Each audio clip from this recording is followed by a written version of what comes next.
Welcome to the Forsyth Magazines podcast. I'm Brooke Eagle, your host, bringing you the stories of the people shaping our community. From business owners to local leaders, we'll explore their journeys, passions, and lessons learned. Let's dive in. What's up, guys? We are back with another podcast episode, and today I have my friend Michael Brandon. He is the owner, founder of the Rooted Magnolia, an amazing floral design company, and I'm so excited to have him here today. Hey, Michael. Thank you, Brooke. Thanks for having me. Yeah. Michael, his aunt is our senior staff writer, Martie, and Right. Martie is like just incredible, and I'm so glad that she made the connection. Yes. When pretty soon after you moved here, I guess. Yeah. I moved here in 2023, and yeah, it was pretty quick. Yeah. So tell us where you moved from and kind of how the Rooted Magnolia began. Okay. So I was born and raised in Nashville, Tennessee. So I've got some southern roots. So Yeah. we'll get loop back to that in a second. But so my mom's side of the family is all from Greensboro, so for the Triad area. And then I quickly, after going to school at University of Tennessee, went off to Florida. In my past career, I was a tennis coach. So I was there for 15 years. And after tons of hurricanes and a lot of heat and those seasons, I was ready to come back to my roots in the South. So unfortunately, I moved here. My mom was ill and eventually passed. But it was kind of a beautiful kind of arc of my story to come back to my family. That was kind of her dream, to come back from Tennessee into Greensboro and be with her family and kind of be that uniting front for everyone here. And after she passed, I decided that's what I wanted to do. I missed my family, I missed seasons, and I really just missed the South and the great people that are here. So I'm so happy to be here. Yeah, we're really nice here. Most of you. Most of us. So let's talk about how you came up with your business name, the Rooted Magnolia. Yeah. So I had done the tennis thing, and then for 4 or 5 years, I actually owned an online jewelry company with a business partner back in Florida. And I had just decided that, I think I'm ready for something different. I really want to use my design talents that I've always had, but just kind of done for fun. So I started doing flowers and just posting them on Facebook. I promised myself I would get myself flowers each week and do an arrangement for the kitchen countertop. And so then people started messaging me being like, who did those? Like, what? Like, you should do this. So I pondered it. I was kind of ready for a change. And then, of course, when you're trying to be creative and really tell the story of your business with your name, it probably took like 2 weeks of just walking around thinking about it. And I wanted to do something that was an homage to my mom. So that was kind of the Magnolia piece, because her favorite movie was Steel Magnolias. Oh. And then being rooted back in the South, I just couldn't stop thinking about the word rooted. Like, I've returned to my Southern roots. I'm here in Greensboro to stay. I love it here. I want to, spend the rest of my life out in the South and in Greensboro. And so somehow the Rooted Magnolia was born. And it's fantastic when you look it up and the LLC is available. So Yeah, isn't that the truth? Yeah. What a bummer if it was taken already. Yeah. Yeah. I mean, a business name is so important, and because you got to stick with it really once you get it. So and you make shirts, you make business cards. Yeah. And I loved that. A friend of mine wanted me to have, reminded me that I said I'd like to have something to do with my mom and my story. And I kind of wanted to stay away from anything that was just too in your face. Yeah. So yeah, it's been really well received. People are always like, "Oh, that's a really cool name." And the logo is awesome. Thank you. Joe Hilliard at THS Creative, they did a lot of my branding and colors and all that stuff. And so shout out to their team over there. They really made it beautiful. Kind of brought the vision to life. Logo, super important too. The magazine logo, we had the same logo for almost 10 years. Yeah. And we knew it was time for an upgrade or a change, but it's it's such a process to do a rebrand with a new logo. But I am still obsessed with our new logos, even though they're 6 or 7 years old. I love the streamlined FM. Mm-hmm. I think that is clean. Yeah. And still flashy. Yeah. Enough that it's noticeable. It fits anywhere. Yeah. I think the Forsyth Magazines logos are tricky, man. Yeah, you're gonna have brand marks. I mean, I didn't even know what a brand mark was, but not a circular logo doesn't look good on everything. True. So you have a secondary logo, brand marks, and so just figuring all that stuff out for myself and running a business. Which I know you do as well, Brooke. It's a lot. Well, you're crushing it. Thank you. Michael did the florals for my wedding a few weeks ago. Congratulations on Thank that. you. Yes. This is my first podcast being a married woman. Ooh. Wow. Miss Kohler. Very exciting. But he did such a good job. I just really, my like vision was to have just a day full of all the colors. Right. I'm just not a neutral girly. Right. And Michael took it and ran with it, and it was like chef's kiss. Perfect. Thank you. Yeah, I'm so glad you loved it. I wanted to reflect you and Gavin. You guys both have like really cool style.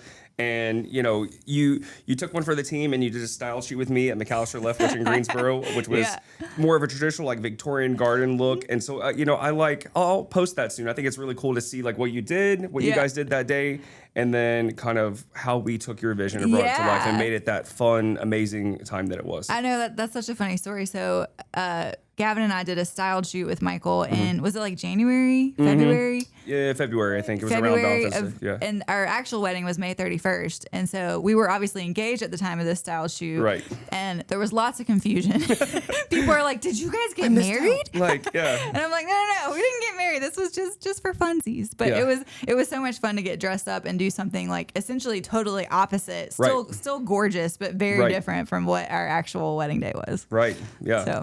So Michael, which speaks to your talent because you can do any kind of style, which is impressive. You know, it's really fun. I love that. And thank you. And because I love to kind of take someone's vision and put a little twist on it and make it a little bit different. Yeah. Sometimes people like tell me like, oh, it'd just be so much easier. Like just stick to what works. And like, okay, I get that, but I want to make what I do for people, whether it's an arrangement or their wedding or their baby shower. Like I built like a huge custom sign made out of wood for someone's baby shower because I can do some carpentry stuff too. But I want it to be special and different. And I want it to be, you know, kind of bespoke and specifically for that person to really make a memory. So I love doing that. And I've got a couple weddings coming up. One is in October and it's very like enchanted fall like forest looking. Oh, I love that. Which is so cool. And then I have a quinceañera in October, and actually kind of that same weekend I have a my first like Hispanic themed wedding with marigolds and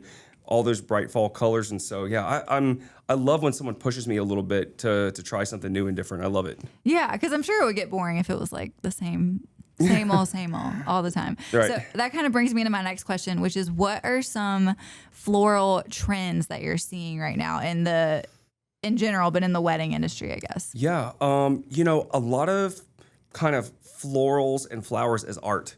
So it's not just like filling in an area with like lush, you know, kind of florals that you've seen all the time with roses. It's anthuriums, which are beautiful, like, you know, either red or green or sometimes pink, or calla lilies. It's kind of like where there's less flowers, but just big feature flowers that are really like a huge statement piece. Because I think the traditional look, and still people use a lot, is very lush and very greenery heavy. And now it's like some pieces like that are very asymmetrical and that, you know, have some really cool artistic pieces coming off. And it's a really cool look. It's kind of lasting impact, and it's really pretty. It's different. Yeah, I've seen a little bit on Instagram lately this new trend. I don't know how I feel about it, of a bouquet, but it's like just a couple flowers that like hang down and you like hold it. You know what I'm talking about? Yeah. So it's almost like I've seen like a lot of floral purses, which I've been asked to do that in a wedding coming up, which I'm so excited about.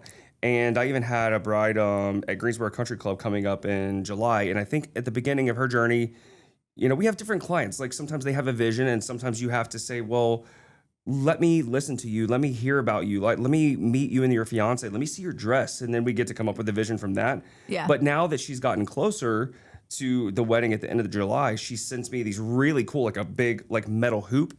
And then it has florals like hanging off of it. So like that's that she'll hold walking. That's cool. Because I think people like that too, because, you know, or for instance, like when we did the styled shoot, that was a big, beautiful bouquet. People can see photos of it online, but it was big. It was huge. It was like kind of hard to hold. And so it was heavy. When you do that, you have to like take into account, I mean, you have to hold that thing all day long. So brides out there, like try different things. Like there's like little purses you can use.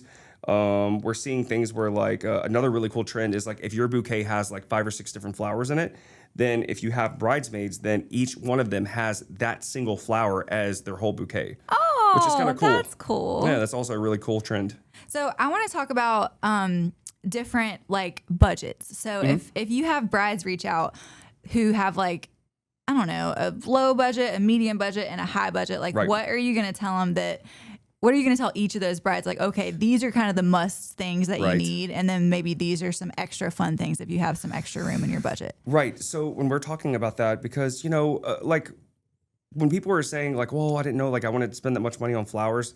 We try to tell them like, look, it's really about the experience of you and your guests there at the party and at the wedding, but it's also about the photos. Yeah. So whatever's going to be photographed the most, that's what we really want to focus on. And that's where you want to spend your money. So bouquets, the boutonnieres, maybe some altarpieces like we did at your wedding, which was really cool. Yeah. And we got to double use those. Exactly. At the ceremony and the reception. Correct. So that's also a really big trend. Yeah.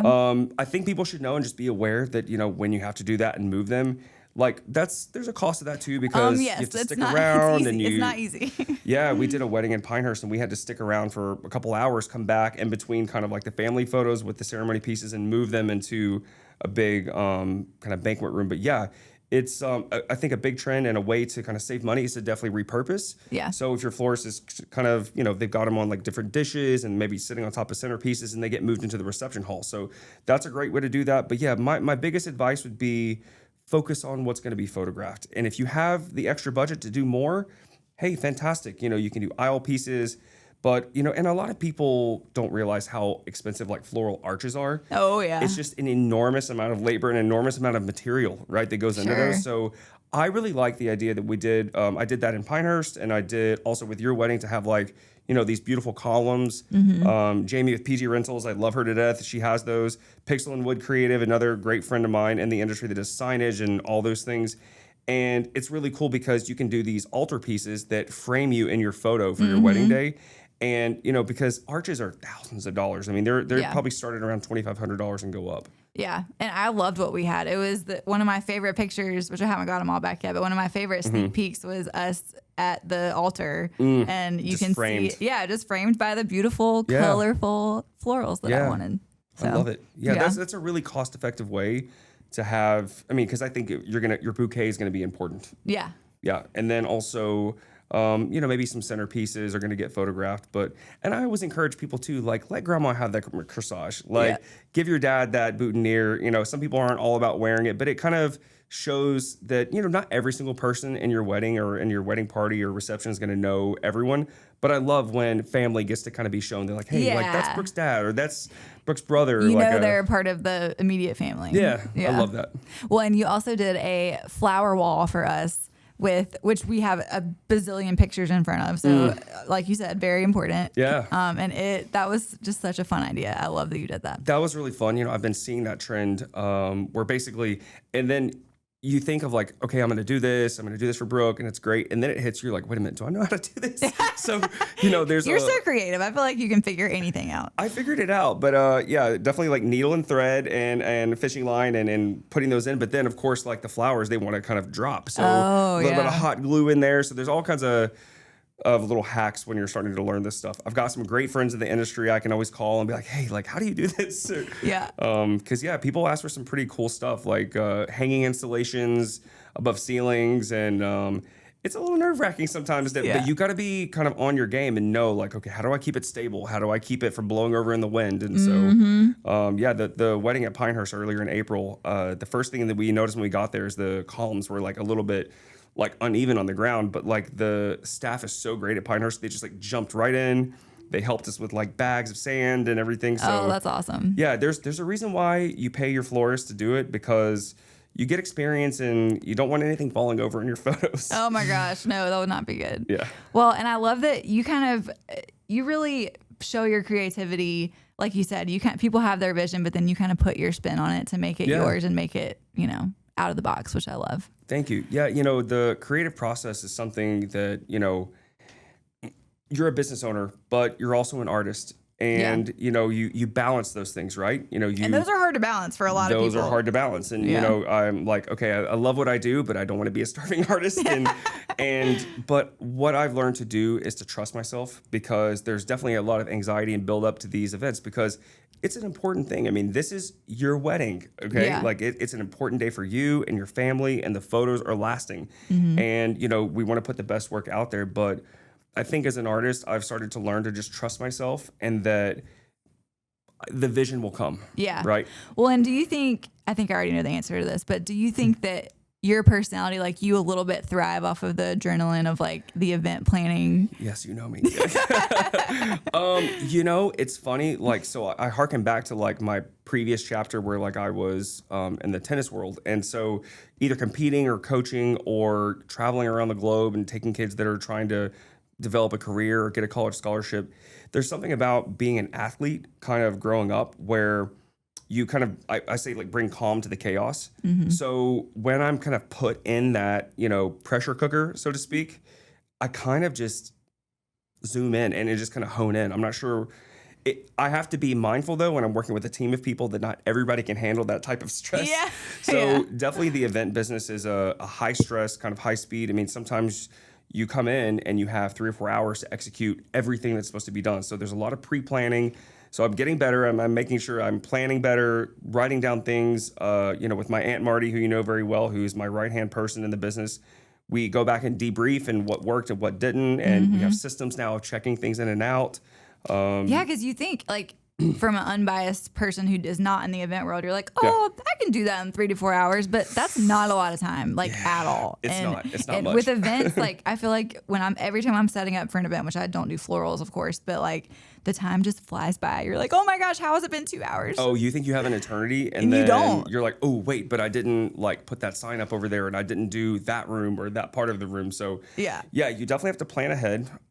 You definitely have to be someone who's flexible and malleable and able to kind of improvise. Yeah. And just my advice to anyone in any tough situation, just take a deep breath and just keep going, right? Because if you're kind of like starting to whine and complain and get negative, it's going to tear you down. So and that's back from like kind of the sports world too. So yeah, big props to my tennis coach and mom and dad for getting me into tennis. I was going to say, it's cool to how you've kind of made your athletic background kind of morph into your business now. I think that's cool. You know, and it's so funny because I didn't think I was going to do this. I mean, I've told people before, like in past lives, like I was in Florida, I had orchids, I had all these plants, and I didn't really see cut flowers as something that was that important to me. Yeah. But then I started to realize the impact that it has on people. And that's why I changed and got into this business, because in my online business that I ran, where I'm sitting in my office, not interacting with anyone, you're not building relationships. No. Yeah. And I didn't feel like I was helping people. I was like selling jewelry, but I wasn't making an impact on anyone. And I wasn't, like you said, interacting, and I wasn't working with people and seeing people and talking to people. And that ship sailed. I was like, this is not for me. And I know COVID changed everything for everyone. So, but I was like, I don't want to do this anymore. I need to get back out there, which is why I'm actually feverishly looking for a retail space. I have a couple LOIs out right now. So, oh my gosh, that's exciting. Yeah. So I'm looking. Keep us updated. And yeah, I'm looking. Can't wait to see more people face to face. Yeah. Well, and it's just so cool because with your business, you get to see people through all these important, memorable phases of life, whether it's a wedding, whether it's even a funeral that you're doing arrangements for, a baby shower, graduations, birthdays, all the things. Right. So it is, you know, the florist industry does go through all of life's events. And I know people that are part of like the Winston-Salem Florist Association. Love those guys. They've been so helpful to me as a new florist in the business. And because we're coming up and we're only going to be our 1-year anniversary in September. Oh my gosh. So yeah, very excited to kind of be celebrating that. And, you know, I just think that some of those people are like semi-retired or retired now, and they still kind of stay active in the industry and kind of mentor people. And, you know, there's like the Winston-Salem Fair, which I did some competition stuff for last year. And I think what's really cool is that some of them will come out of retirement and do weddings for certain clients because they've done their aunts and their uncles and their daughter. And so it is a lasting relationship. It really, you know, it might just look like flowers kind of thrown around, but yeah. I love the community over competition that you get to work with other florists and have them as mentors. I think that's important for any industry, for photography, for any wedding industry especially. Yeah. And I think that's also why you've been so successful is the fact that you have really made an effort to meet as many people as possible. Because in that industry, it is all about who you know.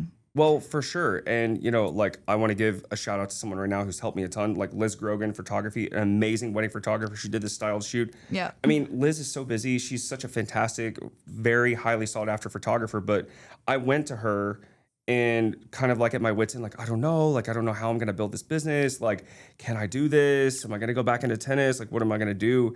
And I was basically going to her saying, like, how can I pay you for photos? And she's like, no. Like, we're going to set up a style shoot.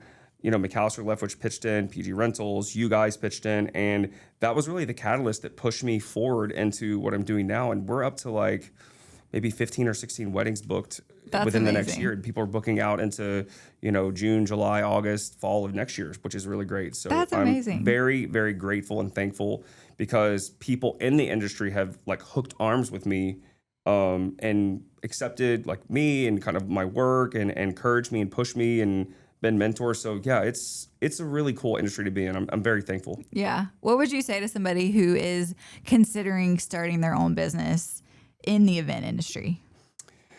I honestly, like kind of what you're saying, Brooke, like I would say it's really important to network. And to me, it's not just going into rooms and shaking hands and going to networking events. It's building genuine connections with other people that you want to work with, like you love their work. Another example I gave was Pixel and Wood Creative. They do these gorgeous wedding signs, and I'm working with them. I worked with them on 2 style shoots. I have a wedding in Kernersville that I'm coming up, that's coming up soon that I work with them, and just building genuine connections, I think, is important. People that you talk to all the time. It's not just networking to network, and I think that you can kind of feel when someone's doing that. Oh yeah, and you're like, okay, like here's like the business card transaction, and that's it. Oh yeah, by the way, good morning, kind of thing. So yeah, I think it's that, and gosh, I always laugh because I feel like when I was a little kid, I was the person who was like getting in trouble for talking all the time, and and I meet new people and they're like, oh yeah, you're just so comfortable talking. I'm like, well, it's just good luck getting me to be quiet. So I think that has something from my dad actually, was very social, like everyone's best friend, just such a sweet, honest, nice, good to the core, helpful person, and that inspires me to get out there. And my dad always taught me to respect everyone in the room, but not feel like you're less than, right?